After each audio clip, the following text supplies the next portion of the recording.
Hello friends, welcome to இணையத்தோழன். இன்றைக்கி ஒரு நல்ல இன்ஃபர்மேஷன் பற்றி பார்க்கலாம். அது என்னென்னா, மொபைல் ஃபோனில் ஆதார் கார்டை எப்படி டவுன்லோட் பண்ணுறதுன்னு தான். இன்னும் இது போன்ற பல நல்ல தகவல்களை காண நம்மளோட சேனலை சப்ஸ்கிரைப் பண்ணிங்க அண்ட் பெல் ஐக்கானையும் கிளிக் பண்ணிக்கங்க. இந்த வீடியோ பிடிச்சதுன்னா உங்களோட ஃப்ரெண்ட்ஸுக்கு ஷேர் பண்ணுங்கள். வாங்க இப்போ வீடியோக்குள்ளே போகலாம். ஃபஸ்ட்டு உங்கள் மொபைல் ஃபோனில் இருக்கிற க்ரோம் ப்ரௌசரை ஓப்பன் பண்ணிக்கங்க. அதில் சர்ச் பாக்ஸில் UIDAI ஆதார் கார்டு டவுன்லோட் அந்த மாதிரி சர்ச் பண்ணிக்கங்க. சர்ச் பண்ணோன்னா அஃபீஷியல் வெப்சைட் வரும். அதில் கெட் ஆதார்ன்றதை கொடுங்க.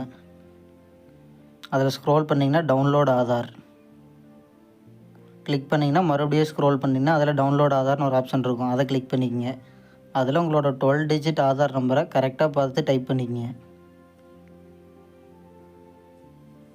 டைப் பண்ணி முடிச்சதுக்கப்புறம் கீழே செக்யூரிட்டி கேப்சாவை கேப்ஸ் லெட்டர் ஸ்மால் லெட்டர் பார்த்து கரெக்டாக டைப் பண்ணுங்கள்.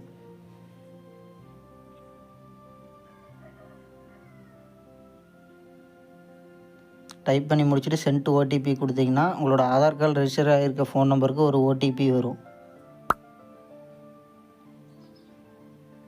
அந்த OTPயை கரெக்டாக பார்த்து டைப் பண்ணிக்கங்க. டைப் பண்ணி முடிச்சுட்டு வெரிஃபை அண்ட் டவுன்லோடு கொடுத்தீங்கன்னா உங்களுடைய ஆதார் கார்டு வந்து டவுன்லோட் ஆயிரும். அது வந்து உங்களோட க்ரோம் ப்ரௌசரில் இருக்கிற டவுன்லோட் ஆப்ஷனில் பார்த்துக்கலாம்.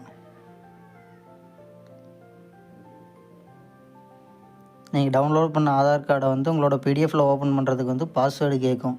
அந்த பாஸ்வேர்டு என்னன்னு பார்த்தீங்கன்னா, உங்களோட ஆதார் கார்டில் இருக்கிற நேமில் இருக்கிற மாதிரி ஃபஸ்ட்டு 4 லெட்டர் கேப்ஸ் லெட்டர், உங்களோட டேட் ஆஃப் பர்த், இயர் போட்டிங்கன்னா உங்களோட ஆதார் கார்டு ஓப்பன் ஆயிரும். அவ்வளோதான் ஃப்ரெண்ட்ஸ். மறக்காம சர்ப்ரைஸ் பண்ணுங்க. தேங்க்யூ.